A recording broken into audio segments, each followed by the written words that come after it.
Guten Tag, lieber Herr Teutriner. Guten Tag, liebe Mitglieder der Jungen Liberalen. Meine Damen und Herren, ich danke Ihnen allen herzlich für diese Ehre, die mir gegönnt ist, als Grußwort eine Rede hier zu halten. Warum ausgerechnet ich darf diese Rede halten? Vielleicht, weil ich ein redlicher Mensch bin. Ich begrüße Sie jedenfalls alle herzlich in meinem Status als Botschafter von Taiwan in Deutschland. Botschafter mit zweimal O, denn wir Taiwaner sitzen alle in einem Boot. Nun, ein guter Diplomat muss wenigstens 3 Sprachen beherrschen können. Und das sind Ansprache, Rücksprache und Absprache. Ich halte persönlich die Ansprache für die wichtigste davon. Denn weder Rück noch Ab hat die nach vorne und oben treibende Kraft wie An. Also genau da, wo die Zukunft liegt, ist die anzupeilende Ankunft da anzusprechen. Es ist von signifikanter Bedeutung, dass hier 3-mal hoffnungsvolles An eingesetzt wird. Sie kennen ja den desolaten Satz, mit dem die Erzählung der Verwandlung von Kafka beginnt. Als Gregor Samsa eines Morgens aus unruhigen Träumen erwachte, fand er sich in seinem Bett zu einem ungeheuren Ungeziefer verwandelt. Hätte Gregor Samsa nicht 3-mal Un gehabt, sondern 3-mal An, dann wäre er am Ende der Erzählung am Leben geblieben, dann wäre er nicht gestorben. Dann hätte diese Erzählung folgendermaßen zum Beispiel enden können. Gregor Samsa hatte so viel Mut angesammelt, um gegen seinen Vater anzustinken, dass dieser am Ende einen Anfall bekommen hat, um den Tod anheimzufallen. Also 4-mal An. Ansammeln, ansticken, Anfall und anheimfallen. Also hier hat sich am Ende ein junger Mensch erfolglos darum bemüht, sich von einer Autorität zu befreien.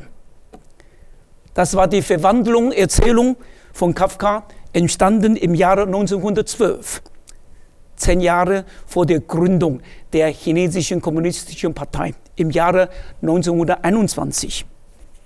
Dass diese Partei 28 Jahre später unter der Leitung von Mao Zedong der Aufstand gegen die damalige Regierungspartei KMT unter der Leitung von dem damaligen Präsidenten der sogenannten Republik China, Chiang Kai-shek, derart gelungen ist, dass Chiang Kai-shek mit 2 Millionen Menschen nach Taiwan fliehen musste, das kann als eine Antigeschichte von Kafkas Verwandlung interpretiert werden. Allerdings hat sich nun aus diesem ungeheuren Ungeziefer ein schrecklich mächtiger Drache entwickelt, der Blut geleckt hat oder der Drachenblut geleckt hat und mit seinem China-Traum unzählige Tibeter, Uiguren, Hongkonger, Chinesen und Taiwaner für Nacht in unruhige Träume band. Auf diesen Vergleich gehe ich nicht ein. Interessant für mich ist der Begriff Wandel in dem Wort Verwandlung. Denn seit wenigstens 2 Jahrzehnten hat das Motto Wandel durch Handel das Verhältnis Deutschlands zum kommunistischen China bestimmt. Erst seit 3 oder 5 Jahren hört man immer weniger davon. Dafür hört man immer öfter den Begriff Naivität. Auch hier gehe ich nicht näher darauf ein, sondern ich verweise auf ein Drama von einem der brillantesten Dichter der deutschen Literaturgeschichte, nämlich Friedrich Schiller. Und das Dramenstück nennt sich Wilhelm Tell. Wie in Kafkas Verwandlung gibt es in Schillers Wilhelm Tell einen Vater und einen Sohn. Und während der Vater in Verwandlung mit etlichen Äpfeln den auf dem Boden kriechenden Sohn bewirft, wobei einer davon in den Rücken andringt, dort festsitzt und verfault, wird Wilhelm Tell von den habsburgischen Landvogt Gessler gezwungen, auf 100 Schritte hin den Apfel vom Kopf seines kleinen Jungen zu schießen. Wilhelm Tell entschuldigt sich zunächst und versucht vergeblich, den heimtückischen Landvogt zu beschwichtigen, beschwichtigen. Heute wird man stattdessen Appeasement sagen. Es hilft nicht. Landvogt Gessler besteht darauf. Da wirft sich der Großvater von dem Jungen, auf den Boden nieder und bittet Gessler um Nachsicht. In diesem Augenblick schreit der Junge: Großvater, knie nicht vor dem falschen Mann. Sagt, wo ich hinstehen soll. Ich fürchte mich nicht. Der Vater trifft den Vogel ja im Flug. Er wird nicht fehlen auf das Herz des Kindes. Meine Damen und Herren, nun ist der Satz gefallen, auf den ich gewartet habe: Knie nicht hin vor dem falschen Mann. Was dann folgt, kennen Sie? Der Junge begibt sich hin, stellt sich den Kopf auf den Kopf. Der Vater spannt den Bogen. Spannung, Spannung, Spannung. Dann schießt er und trifft den Apfel in die Mitte. Entwarnung. Die Gefahr war gebändigt worden. Der kleine Junge hat durch seinen Mut sozusagen die Erwachsenen von der Notlage befreit. Jung, mutig und Bereitschaft, sich zu opfern für einen guten Idee. Ich glaube, wäre er heute in Deutschland leben, würde er sich somit für eine Ehrenmitgliedschaft für die Julis, für die jungen Liberalen qualifizieren. Er wird wohl vielleicht nur Schweizerdeutsch sprechen, aber das kommt vielleicht eher daher, dass er bei diesem Abschluss noch stark geschwitzt haben könnte. So mutig er auch gewesen war. Meine Damen und Herren, Eigenlob stinkt nicht. Mit Stolz und vielleicht bis zu einem gewissen Grad auch ein bisschen Wehmut erlaube ich mir, als Vertreter von Taiwan an dieser Stelle darauf hinzuweisen, dass sich viele mutige Taiwaner auch ihr wertvolles Leben dafür geopfert haben, damit wir heute in Taiwan eine Demokratie genießen dürfen.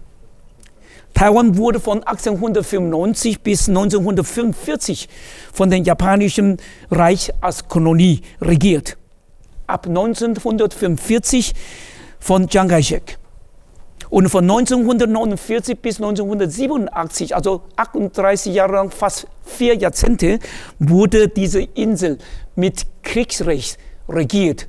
Und Kriegsrecht bedeutet keine Redefreiheit, keine Versammlungsfreiheit, keine Religionsfreiheit und natürlich auch kein Mehrparteiensystem.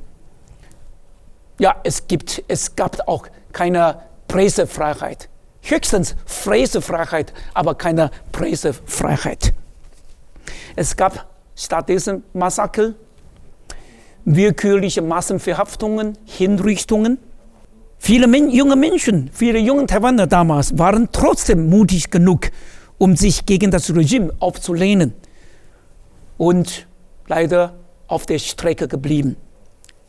Ich bin während dieser Zeit geboren und aufgewachsen. Ich erinnere mich heute immer noch, wie meine Mutter mich dazu beglückwünschte, als ich es geschafft hatte, auf die Uni zu gehen. Da aber hat sie mich davor gewarnt, mich für die Politik zu interessieren. Ich solle vor allem sehr, sehr aufpassen, was ich in der Uni sage. Und daher schätzen wir Taiwaner heute diese Redefreiheit so sehr, dass ich diese Redefreiheit einen deutschen Namen gegeben habe.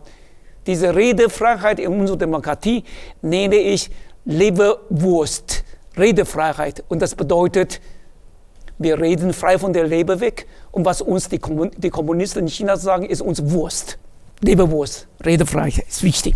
Taiwan ist seit 1972 nicht mehr Mitglied der UNO. Wir sind nicht mal Beobachter bei der WHO oder bei Interpol. In ganz Europa pflegt leider nur der Heilige Stuhl, also Vatikan, diplomatische Beziehungen mit Taiwan. Taiwan wird nicht anerkannt, auch nicht von Deutschland, nicht von Frankreich oder Großbritannien. Also hätte ich die Möglichkeit gehabt, mich kurz mit Frau Merkel auszutauschen, dann würde ich ihr nur einen Satz sagen: Liebe Frau Merkel, was Vatikan kann Mutti auch. Nein, ich beschwere mich nicht, denn diese völlige Ausgeschlossenheit hat uns wenigstens auch einen Vorteil gegenüber den Europäern gegeben. So trauen Sie sich als Europäer bei dieser Eiskälte nicht auf die Straße, wenn Sie keinen Mantel haben.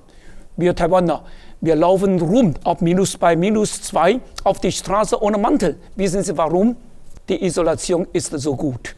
Aber im Ernst, ich möchte keinen Teufel an die Wand malen. Wir haben die Eindämmung des Covid-19 soweit noch einigermaßen erfolgreich gemanagt, weil wir uns dessen bewusst sind.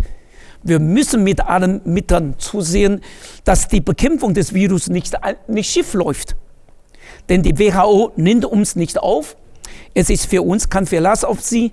Und China lauert die ganze Zeit darauf, dass die taiwanische Gesellschaft von irgendetwas so schwer getroffen wird und zusammenbricht, dass die Volksbefreiungsarmee von China diese kleine, aber wertvolle Demokratie übernehmen kann. Genau wie der Erlkönig bei Goethe in dieser Ballade gesagt hat zu dem jungen Knaben. Ich liebe dich, mich reißt deine schöne Gestalt, und bist du nicht willig, so brauche ich Gewalt. Über 1500 Raketen haben die Chinesen an der Südküste gegen Taiwan aufgestellt. Kampfflugzeuge und Flugzeugträger umfliegen und umfahren Taiwan. China ist heute bereits die stärkste oder wenigstens zweitstärkste Marine in der Welt. Und was haben wir Taiwan gegenüber dieser Drohung? Wir haben 4 U-Boote und jedes ist museumreifer als die anderen. Kein Staat traut sich, U-Boote an uns zu verkaufen als verteidigende Waffen. Selbst Singapur hat von Deutschen ein U-Boot kaufen können. Macht nichts. Wir planen nun auch auf eigene Faust U-Boote zu bauen. Es dauert aber lange, bis die alle fertig sind. Nur es hört sich komisch an, wenn ich als Vertreter von Taiwan hier überall sagen würde, wir Taiwaner bauen selbst U-Boote, um uns über Wasser zu halten. Meine Damen und Herren, wenn ich einen Vergleich zwischen Taiwan und Deutschland anstellen würde, dann lautet dieser Vergleich folgendermaßen. Sie haben Erdbeben, Sie haben Erdbeeren und wir haben Erdbeben. Sie haben iPhone, wir Taiwaner haben auch iPhone, nur außer iPhone haben wir noch Taiwan und vor allem, Sie haben Corona und wir haben China. Zum Glück haben wir viele Freunde in Deutschland. Die FDP zum Beispiel pflegte seit Jahrzehnten eine sehr enge Freundschaft mit Taiwan, vor allem mit der jungen Regierungspartei, mit der jetzigen Regierungspartei, die erst ein Jahr vor der Aufhebung des Krieges, also im Jahre 1986, illegal gegründet wurde. Ich habe kein Parteibuch, aber ich bin damals schon mit dieser Partei auf die Straße gegangen. Ich habe zusammen mit denen Demo bzw. Treffen vor den Wahlen mit organisiert. Ich habe sogar manchmal auch Rap-Lieder geschrieben, wie zum Beispiel Go, go, go, yeah, Taiwan Shibedo, yeah, Taiwan Besaido. So ungefähr, ja. Diese Partei legte großen Wert auf Menschenrechte, auf Redefreiheit, auf Demokratie. Und unterstützt daher natürlich auch Hongkonger, Tibeter, Uiguren, auch die chinesischen Dissidenten. Und wir machen uns dadurch sozusagen ein Dorn im Auge von dem kommunistischen Regime in Peking.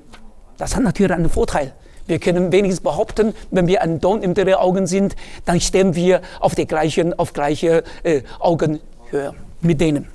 Was ich sagen wollte ist, wenn das Regime in China behaupten würde, alle diese Redefreiheit, Versammlungsfreiheit, Mehrparteiensysteme und so weiter, die passen nicht zu der chinesischen Kultur, dann stellen wir als Taiwaner das Gegenteil von dieser Behauptung tagtäglich durch unsere praktizierte Demokratie unter Beweis. Das heißt, wenn China überall sagen würde, die Taiwan-Frage muss endlich gelöst werden, dann sagen wir Taiwaner diese Behauptung gegenüber, bitteschön, Taiwan ist keine Frage, Taiwan ist die Antwort. Meine Damen und Herren, zwei Feste in der Winterzeit sind für die Europäer sehr wichtig. Weihnachtsfest und Neujahrsfest. Wir Taiwaner kennen seit Jahrzehnten rund um die Uhr nur ein Fest. Und das ist Krisenfest. Unser langjähriges Krisenbewusstsein hat uns eines gelehrt. Life is give and take. And that means either you give up or you take a chance. Frei sein ist noch nicht genug. Mutig sein gehört auch dazu. Nicht einschüchtern lassen. You are junge Liberale. Don't forget why and dare to try. Trauen Sie sich zu probieren. Aber nicht, weil es in Probieren ein Bier gibt, sondern weil Sie junge, mutige und freie Menschen sind. Machen Sie sich aber keine Sorgen um Taiwan. Ich teile Ihnen zum Schluss ein Geheimnis mit. Das Verhältnis zwischen China und Taiwan ist trotz alledem großartig. China ist groß, Taiwan ist artig. Ich danke Ihnen für Ihre Aufmerksamkeit. Dankeschön.